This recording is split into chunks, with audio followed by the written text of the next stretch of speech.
Hello everyone. तो finally आप सभी के physics and chemistry and biology की प्रॉब्लम सॉल्व होने वाली हैं, क्योंकि आप सभी को जो अर्धवार्षिक रिलेटेड प्रॉब्लम्स थी ना कि सर हमारा वो बस क्लियर नहीं है, मतलब फिजिक्स केमिस्ट्री एंड बायो और मैथ्स, मतलब बहुत ज़्यादा प्रॉब्लम आ रही है, पता भी नहीं है। सिलेबस कोचिंग्स में पूरा हो गया है, कोई जगह नहीं भी हुआ है, लेकिन हमें कुछ नहीं आता। पीछे का तो आता ही नहीं, आगे का इतना डिफ़िकल्ट है। मतलब पहले तो बहुत सरल सरल कोर्स था, अब कठिन होता जा रहा है एंड कुछ भी नहीं परफेक्ट। ऐसा पता है कि थोड़ा बहुत बनता है, लेकिन परफेक्ट कुछ नहीं बनता।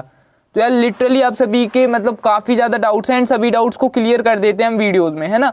एंड आप सभी के लिए खुद से प्रिंट करवा दिए हैं ये पेपर, मतलब जो बहुत एक्सपीरियंस टीचर थे हमारे शहर के एंड काफ़ी यूट्यूबर्स थे जो जिनके साथ अपना कोलैबोरेशन था, तो हम सभी ने मिलकर मतलब उन लोगों ने हमारे लिए पेपर्स बनाए हैं अपने लिए, आप सभी के लिए, ठीक है। हमारे लिए कहाँ, आप सभी के लिए पेपर्स कंप्लीट कर लिए। इन्हें रखते हैं हम थोड़ी दूर, ठीक है। ये पेपर मैं अभी नहीं बता सकता आपको, ये बताए जाएंगे। ये कुछ 9th क्लास के भी हैं, देख सकते हो। हाँ, अर्धवार्षिक पेपर के लिए बनाए गए हैं, 9th क्लास के हैं। और ये देख सकते हो, ये भी शायद तक ये पुराना पेपर है, आई थिंक संस्कृत का, है ना। एंड ये 12th वगैरह के रखे हैं, ठीक है। तो और हाँ, ये सभी पूरे पेपर्स रखे हुए हैं एंड हर क्लास के कंप्लीट हो गए हैं और उनसे रिलेटेड। अब इनमें से जो क्वेश्चंस है, मैं आपको डायरेक्ट पेपर तो नहीं दिखा सकता, उस चीज़ की अभी परमिशन नहीं मिली है, क्योंकि ये काफ़ी स्कूल्स के पेपर हैं एंड इस जहाँ से मैं हूँ वहाँ से भी काफ़ी ज़्यादा सब्सक्राइबर्स हमसे कनेक्ट है एंड उनके स्कूल्स के पेपर अगर उन्हें आपसे अभी पता चले तो फिर थोड़ा प्रॉब्लम हो सकती है ना। लेकिन आप सभी को एक और बेनिफिट्स है ना इन पेपर्स को, क्योंकि ये पेपर मतलब ऑल MP के शहरों के हैं, ठीक है। हाँ, ज़्यादा सभी शहर में ये कॉमन आ जाएंगे, ठीक है। सब जगह एक ही पेपर आना है, ठीक है। मतलब अलग अलग भी आएंगे, अगर एक भी आएंगे तो कोई फ़र्क नहीं पड़ेगा, 1-2 क्वेश्चन का फ़र्क रहता है और बाकी पूरा वही छपा रहता है ना।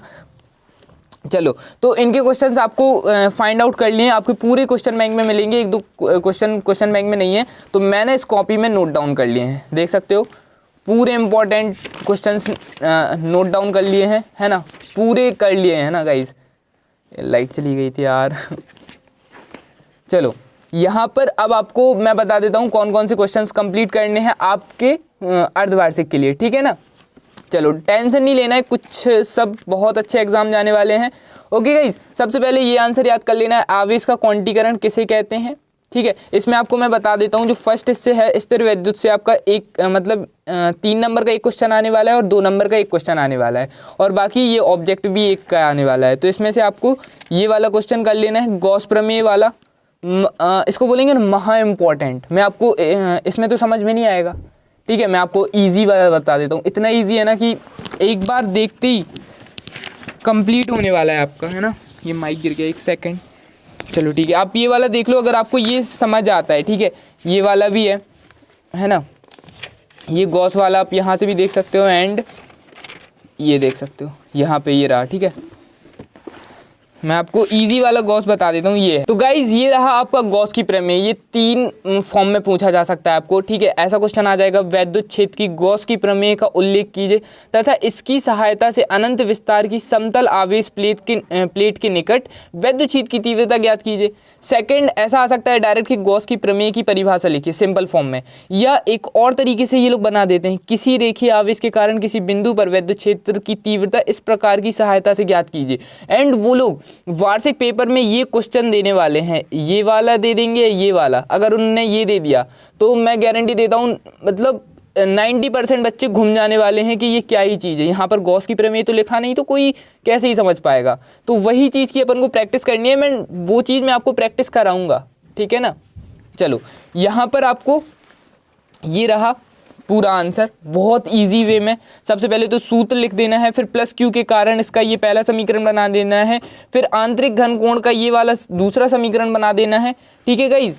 फिर उसके बाद यहाँ पर आप लोग देख सकते हो, ये थोड़ा साइड कर लेते हैं, ठीक है। डी ए से गुजरने वाला वैद्युत फ्लक्स डी थीटा ई, फिर ई वेक्टर और फिर डी ए वेक्टर हो जाएगा। फिर उसके बाद हमें यहाँ पर एक सूत्र याद रखना है, ए इंटू बी बराबर ए बी कॉस थीटा, तो वही चीज़ यहाँ पर लगा देना है, ठीक है। ई डी ए, ठीक है, ई डी ए और फिर यहाँ पर क्या आ जाएगा कॉस थीटा। एंड उसके बाद थोड़ा सा और है यहाँ पर, ठीक है। फिर यहाँ पर हमें एक चीज़ बस करनी है, आंसर ख़त्म। वहाँ पर हमें करना है समाकलन, समाकलन करते ही हमारा टोटल आंसर आ जाएगा, ठीक है। इक्वेशन 1 में ई का मान रख देना है। तो पहली जो हमारी जो इक्वेशन बनी थी, पहला समीकरण बना था, उसमें क्या करना है, ई का मान रख देना है, और ई का मान रखते ही हमें समाकलन करना है, और फिर हमें पता है कि इक्वेशन 2 में डी ए कॉस थीटा का आर स्क्वायर का मान रखने पर सिंपल आंसर आ जाएगा। बहुत इजी वे में आपको जो ये आंसर दिया गया है, या जहाँ पर भी गॉस प्रमेय के आंसर्स दिए गए हैं वो काफ़ी डिफ़िकल्ट है, तो आप उसे छोड़कर ये कर सकते हो। तो फर्स्ट चैप्टर में आपको यही क्वेश्चन अच्छे से कर लेना है, ठीक है ना। कौन सा वाला, गॉस प्रमेय वाला, बहुत अच्छे से कर लेना है, आपका हो जाएगा। एंड अक्षीय निरक्षीय कर लेना, ठीक है, वो ज़्यादा इंपॉर्टेंट, लेकिन गॉस वाला कंफर्म है कि आना है तो आना है, ठीक है। सेकेंड चैप्टर में ये वाला क्वेश्चन, समविभव पृष्ठ किसे कहते हैं, जिस पृष्ठ पर प्रत्येक बिंदु पर विभव का मान समान होता है उसे क्या कहते हैं, समविभव पृष्ठ। इसे एक तरीका और है इसको याद करने का, मतलब एक और डेफिनेशन है, वो मैं दिखा देता हूँ, ये देख लो, ठीक है। मतलब ऐसे आपको जिस तरीके से मैंने लिखा हुआ है ना, मतलब सेम चीज़ लिखनी है, जैसे अच्छे तरीके से, मतलब फर्स्ट इंप्रेशन ही को लास्ट इंप्रेशन बनाना है अपना, ठीक है। क्वेश्चन जैसे नहीं लिखना है तो इधर पे हेडिंग डालनी है, मेरी राइटिंग ठीक है जैसी भी है, ठीक है, काम चला हुआ है, लेकिन समझ में आना चाहिए हमारी राइटिंग, है ना, ऐसा नहीं कि घुचड़ पुचड़ कर रहे हैं वहीं पर, ठीक है। समविभव पृष्ठ एक ऐसा पृष्ठ जिसके सभी बिंदु पर विभवांतर समान हो, तो उसे क्या कहते हैं, समविभव पृष्ठ कहलाता है, ठीक है। एक ऐसा पृष्ठ जिसके सभी बिंदुओं पर विभवांतर समान हो, समविभव पृष्ठ कहलाता है। ओके गाइज, ठीक है। इस चैप्टर से ये वाला हो गया समविभव पृष्ठ वाला। इसके समविभव पृष्ठ की विशेषताएं कर लेना है, वैसे उतना इंपॉर्टेंट नहीं है, लेकिन ये वाला बहुत ज़्यादा, विशेषताएं भी आप एक एक बार पढ़ के ज़रूर जाना, ठीक है। उसके बाद यहाँ पर आपको कौन सा करना है, चलो मैं इसमें कॉपी में देख के बता देता हूँ। वीट स्टू समांतर पट्ट वाला बहुत इंपॉर्टेंट है इस चैप्टर से, बहुत ज़्यादा, मैं दिखा देता हूँ। क्योंकि गाइज ऐसा होता है ना, मैंने आप सभी के लिए देखो पूरी चार्ट्स बना के रख ली है, मतलब हर एक चीज़ को बहुत अच्छे से डिटेल्ड करके रखा है। क्योंकि क्वेश्चन बैंक में अगर पूरा पेपर आने लगा, क्वेश्चन बैंक से अगर आप लोग सोचो कि भैया क्वेश्चन बैंक ही से टिक करा दो क्योंकि हमारे पास तो वही है, तो मैं नहीं करा सकता यार। क्योंकि ऐसा रहता है ना कि जैसे अगर क्वेश्चन बैंक से ही अगर पूरा पेपर आता तो बच्चे तो इतने मोटे मोटे गाइड्स कोचिंग जाकर क्या ही फ़ायदा है ना। ये जो मैं खुद पढ़ाता हूँ ना स्टूडेंट्स को, ठीक है, जिन स्टूडेंट्स को ये मैं पढ़ाता हूँ, मैं उसी नोट से पढ़ा रहा हूँ, मतलब एक एक चीज़ मैं उनको क्लियर कराता हूँ। ऐसा नहीं कि बहुत छोटी छोटी चीज़ें लिखवाता हूँ, एंड एक फॉर्मूले को कैसे कैसे बन सकता है वो हर एक चीज़, मात्रक, विमा वगैरह वैसे लिखवाई तो नहीं जाती क्योंकि 11th तक ये सीमित है, ज़्यादातर उतना आता नहीं है। एंड यहाँ पर पट्टियों वगैरह पर भी बहुत छोटी छोटी बारीक बारीक चीज़ बता देता हूँ जिससे 90+ उनका क्रॉस हो। एंड वही मैं चाहता हूँ कि मेरे ऑफलाइन एंड ऑनलाइन दोनों स्टूडेंट्स बहुत तेज़ फोड़ें, है ना, इन बोर्ड्स एग्ज़ाम में। देखो सेकंड चैप्टर से आपको मैंने समविभव वाला पृष्ठ वाला क्वेश्चन बता दिया, एंड उसमें काफ़ी क्वेश्चन ऐसे हैं जो इंपॉर्टेंट नहीं है, लेकिन वो मैंने खुद से बनाए रखे हैं, ठीक है। चलो आपको करना है वैद्युत विभव से आप क्या समझते हैं, ठीक है। तो वैद्युत क्षेत्र में किसी परीक्षण आवेश के अनंत से एक बिंदु तक लाने में किया गया कार्य तथा आवेश के अनुपात को वैद्युत विभव कहते हैं। फिर उसके बाद वैद्युत विभवांतर, आपको गई शुरू से पढ़ना बहुत इंपॉर्टेंट है। आप बाद का बात पढ़ते रहे हो और शुरू का गायब होता जा रहा है, तो शुरू का बहुत इंपॉर्टेंट है। स्कोरिंग चैप्टर्स हैं ये वाले, है ना, मतलब इनका तो ऐसा कंफर्म है कि आना है तो आना है, ठीक है। तो आपको वैद्युत विभवांतर कंप्लीट कर लेना है। उसके बाद यहाँ पर आपको ये वाला क्वेश्चन कर लेना है, बहुत आता है यार। संधारित्र की धारिता से आप क्या समझते हैं, डायरेक्ट यही सूत्र लिख के आ जाएगा, काफ़ी ज़्यादा सूत्र लिख के आ जाएंगे, लेकिन आपको ये वाला करना है। ऑब्जेक्टिव में आ सकता है, ऑब्जेक्टिव एक बहुत बड़ा पार्ट है हमारे एग्जाम का, है ना, जो अगर हम लोग उसे उतना डिटेल नहीं लेते हैं एंड उतना सिंसियरली नहीं करते हैं, लेकिन जो ऑब्जेक्टिव रहते हैं हमारे बहुत बड़े, मतलब एक बहुत बड़ा रोल अदा करते हैं ना। उसके बाद हमें सबसे इम्पॉर्टेंट जो कि आना है तो आना है इस चैप्टर से, बिंदु आवेश के कारण उत्पन्न वैद्युत विभव ज्ञात कीजिए। गाइस एक ट्रिक बताता हूँ आपको, यहाँ पर कहीं पर मैं ट्रिक बता देता हूँ आपको कि, चलो पीछे बता देता हूँ। यहाँ पर आपका सब चीज़ लिखा रखा है, यहाँ पर इकाई वगैरह ये सब है ना। जो आपकी गाइस फर्स्ट चैप्टर है ना, जो चैप्टर 1 एंड जो चैप्टर 2 है, अगर इन दोनों में से आप कोई 1 चैप्टर भी अच्छे से कर लेते हो ना तो क्लियर है। मतलब अगर आपको ये आता है एंड ये नहीं आता, ठीक है, या ये आता है ये नहीं आता, तो भी कोई बात नहीं है। अगर आप पे इनमें से कोई एक चैप्टर भी आता है ना, तो आपको दूसरा चैप्टर करने की ज़रूरत नहीं है। मैं आपको बता रहा हूँ इस टाइम पर, मतलब एक सीक्रेट टिप्स दे रहा हूँ, ठीक है। ये टिप्स कोई नहीं देता, एंड आपको इसको अलग रोल में मत लेना कि अलग माइंड में कि नहीं भैया हम पे ये वाला बनता है तो फिर इसको छोड़ देते हैं, ऐसा नहीं, ठीक है। मैं बता रहा हूँ क्योंकि इसके जो 2 क्वेश्चन आते हैं, एक क्वेश्चन इसका आता है, एक क्वेश्चन इसका आता है, बीच में रहता है अथवा, ठीक है। अगर मान लो इसका आ गया गॉस वाला क्वेश्चन एंड इसका वाला वो समांतर वाला आ गया, ठीक है, तो इसमें रहते हैं डिफरेंस, ठीक है, इसमें रहते हैं डिफरेंस, ओके। तो ऐसा है कि अगर आपने इन दोनों में से चैप्टर से एक भी चैप्टर अच्छे से कर लिया तो हो जाएगा आपका, है ना। तो बस इस चीज़ को मतलब सही चीज़ में लेना है यार, ऐसा नहीं कि दूसरा पढ़ना ही नहीं है बिल्कुल, फिर ऑब्जेक्टिव में क्या करोगे, है ना। तो पढ़ना, ठीक है। मैं बस एक आपको हिंट दिया है ना, मतलब बहुत अच्छे लेवल, अगर आप इसको सही तरीके से लोगे तो बहुत सही भी है, अगर गलत तरीके से लोगे तो गलत भी है, समझ रहे हो, ओके। तो नेक्स्ट इसमें से क्वेश्चन बनता है बहुत इंपॉर्टेंट, मतलब ये वाले क्वेश्चन भी कर लेना। समांतर प्लेट संधारित्र की धारिता के लिए सूत्र लिखिए, तो ये है सूत्र इसका, ठीक है। एंड ये समांतर प्लेट संधारित्र की मोटाई के परावैद्युत रखा गया है, तो ये इसका रख ले लेना है, ठीक है। न्यूमेरिकल्स के लिए बहुत इंपॉर्टेंट है। आता है हमारा ये क्वेश्चन, बिंदु आवेश के कारण उत्पन्न वैद्युत विभव ज्ञात कीजिए, ये रहा, ठीक है। जैसा लिखा हुआ है वैसे लिखना है, ठीक है। एंड उसके बाद यहाँ पर ये रहा, ठीक है। सिंपल है, ज़्यादा एक सूत्र लगेगा, ठीक है, एक सूत्र में ख़त्म है क्वेश्चन, ठीक है। ये देख लो आप, आई नो समझा नहीं पा रहा हूँ वो चीज़ है, क्योंकि वीडियो जाननी है फिर बड़ी बहुत, फिर ज़्यादा चैप्टर्स अपन कवर नहीं कर पाएंगे, है ना। चलो, एंड यहाँ पर अपन को एक और क्वेश्चन ले लेना है। संधारित्र की धारिता की परिभाषा लिखिए। तो किसी संधारित्र की धारिता उसकी एक प्लेट को दिए गए आवेश तथा दोनों प्लेटों के बीच उत्पन्न विभवांतर के अनुपात के बराबर होता है। अच्छे से याद है, याद हुआ कि नहीं हुआ। एंड इसकी संधारित्र की धारिता का क्या होता है, Q/V, जिसको हम बोलते हैं C बराबर Q/V। अपन को ये स्टार्टिंग में भी मैंने आपको एक क्वेश्चन बताया था, क्योंकि ये क्वेश्चन बहुत ज़्यादा इंपॉर्टेंट है, ठीक है। यहाँ पर संधारित्र की धारिता, ठीक है, ये सूत्र में भी आ जाता है एंड ये डेफिनीशंस में भी आता है, तो एक एक चीज़ आपको बहुत अच्छे से बताई गई है ना। हुआ विभव प्रवणता, बहुत इंपॉर्टेंट, लाइट जा रही है गाइस बार बार, बहुत दिक्कत आ रही है ना। विभव प्रवणता बहुत ज़्यादा इंपॉर्टेंट है, ठीक है, विभव प्रवणता बहुत ज़्यादा इंपॉर्टेंट है।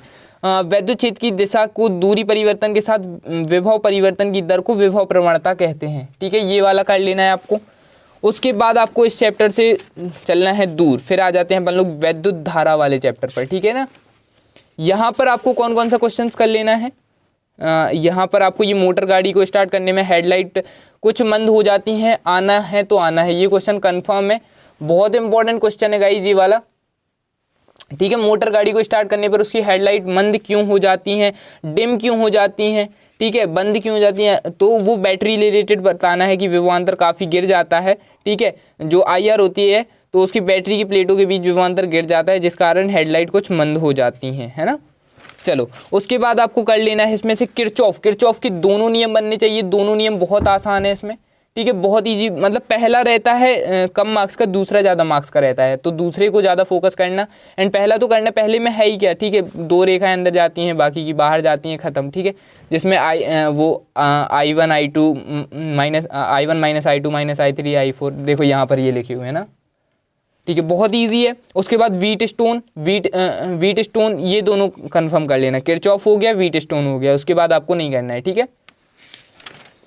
चलो, और यहाँ पर कोई नहीं है, प्रतिरोध और प्रतिरोधकता एक बार पढ़ लेना है इसको, ठीक है, अच्छे से, और विद्युत वाहक बल और विभवांतर, ठीक है, ये पढ़ लेना, ये 3 मार्क्स के रहते हैं, लेकिन मैंने बड़े क्वेश्चंस बता दिए आपके, ठीक है।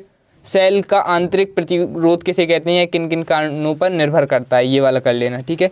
मेरा पेन कहाँ गया यार, यहीं पर तो रखा था, चलो इससे काम चला ले रहे हैं, ठीक है। ये वाला क्वेश्चन कर लेना 15th एंड 16th, ओके। चलो,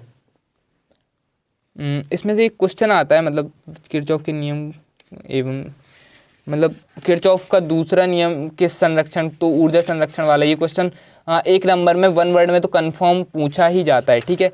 फोर्थ चैप्टर में से आपका ये क्वेश्चन कंफर्म रखा मिलने वाला है, एम्पियर का परिपथीय नियम, ठीक है। इस नियम के अनुसार चुंबकीय क्षेत्र B का एक बंद वक्र C के अनुदिश रेखीय समाकलन वक्र द्वारा परिबद्ध कुल धारा I का U0 गुना होता है, अर्थात फिर ये वाला समाकलन वाला सूत्र लिख देना है। अगर ये आंसर आपसे याद नहीं होता है, ठीक है, कठिन लगता है, तो इसका बहुत ईजी वे में आंसर भी लिखा हुआ है। ठीक है, मैं आपको वो भी बता देता हूँ, टेंशन कुछ लेने की ज़रूरत ही नहीं। ठीक है ना, यहाँ पर अपना लिखा हुआ था, ये लिखा है गाइज, एम्पियर का परिपथीय नियम, बहुत ईजी वे में। ठीक है, बहुत इजी वे में लिखा हुआ है, एम्पियर का परिपथीय नियम लिखिए, किसी बंद परिपथ की सीमा के अनुदेश चुंबकीय क्षेत्र बी का रेखीय समाकलन बंद परिपथ द्वारा कुल धारा I का U0 गुना होता है, इसे एम्पियर का परिपथीय नियम कहते हैं। कितना इजी था, उससे बहुत इजी था। ठीक है, आवेश संरक्षण क्या होता है, ये तो बनता होगा, आवेश को ना तो उत्पन्न किया जा सकता है ना ही नष्ट किया जा सकता है, इसे केवल एक रूप से दूसरे रूप में बदला जा सकता है। ठीक है, बहुत इजी क्वेश्चन है यार।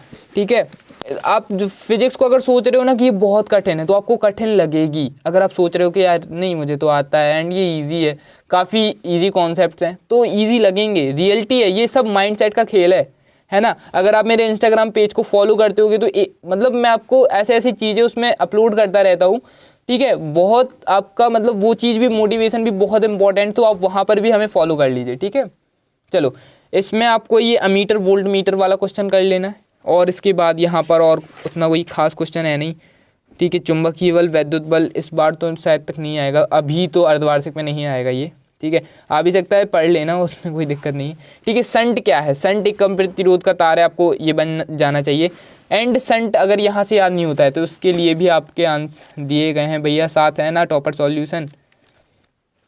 ठीक है, तो फिर क्या ही चीज़ का, देखो बहुत इजी वे में है ना। संट क्या है, संट कम प्रतिरोध का तार है जिसे धारा मापी की कुंडली के साथ समांतर क्रम में जोड़ा जाता है। एंड संट के उपयोग भी हैं। ठीक है, 3 उपयोग लिखना है, लाभ 2 है एंड हानि 1 है, वैसे हानि ज़्यादा नहीं रहती इसकी। ठीक है, संट का उपयोग क्या हो जाएगा, पहले तो संट क्या है, संट कम प्रतिरोध का तार है जिसे धारा मापी की कुंडली के साथ समांतर क्रम में जोड़ा जाता है। फिर संट की उपयोग में आ जाएगा संट की प्रबल धारा की सुरक्षा के लिए, धारा मापी की प्रबल धारा की सुरक्षा के लिए, धारा मापी को अमीटर से रूपांतरित के लिए, अमीटर के परास को बढ़ाने के लिए। ठीक है, उसके लाभ में आ जाएंगे, धारा मापी की कुंडली और संकेतक क्षतिग्रस्त होने से बच जाता है और धारा मापी की प्रभावी प्रतिरोध बहुत कम हो जाती है, अतः उसे किसी परिपथ से जोड़ने पर उस परिपथ में बहने वाली धारा के मान में कोई उल्लेखनीय परिवर्तन नहीं होता। उसके बाद एक की हानि है। ठीक है, एंड इसके बाद आपको इस चैप्टर से क्या करना है, एंड ये बायो-सैवर्ट का नियम है, ये तो बनता होगा, एंड ये काफ़ी इजी है। ठीक है, बायो-सैवर्ट का नियम। गाइस तो फाइनली हमारी वीडियो हमें यहीं पर एंड करनी पड़ेगी, बाकी के चैप्टर्स नेक्स्ट पार्ट में आएंगे, तो उसके लिए चैनल सब्सक्राइब करो। इस वीडियो पर हमें चाहिए 50 लाइक्स, तो प्लीज़ यार 50 लाइक कंप्लीट करा देना। एंड इस वीडियो को ज़्यादा से ज़्यादा अपने ग्रुप्स पर सभी जगह शेयर करूँ, क्योंकि आने वाले अब 6 या 7 दिन वीडियोज़ आने वाली हैं एंड बड़ी बड़ी वीडियोज़ आने वाली हैं, तो पूरी कंटिन्यू वॉच करना है। जितने क्वेश्चन बताए गए हैं वीडियो देखने के बाद तुरंत पढ़ना है। ठीक है, अगर स्कूल में टाइम वेस्ट हो रहा है तो कोशिश करो कि अभी के टाइम पे एक दिन छोड़ एक दिन स्कूल जाओ। ठीक है, स्कूल जाना थोड़ा सा भी स्किप करना पड़ेगा। हाँ वो बात है, अटेंडेंस ज़रूरी है, लेकिन फिर वो अगर आप पहले स्कूल जाते रहते हैं ना तो अभी बच जाते, आप पहले गए नहीं, अभी एग्ज़ाम टाइम पर जा रहे हो तो क्या ही मतलब निकल रहा है ना। तो वो सब चीज़ों को देखना पड़ेगा, अपना टाइम मैनेजमेंट बनाना पड़ेगा। ओके गाइस, चैनल को सब्सक्राइब कर दो। Thank you so much for watching. फिर मिलते हैं किसी नेक्स्ट वीडियो में, जब तक के लिए बाय बाय।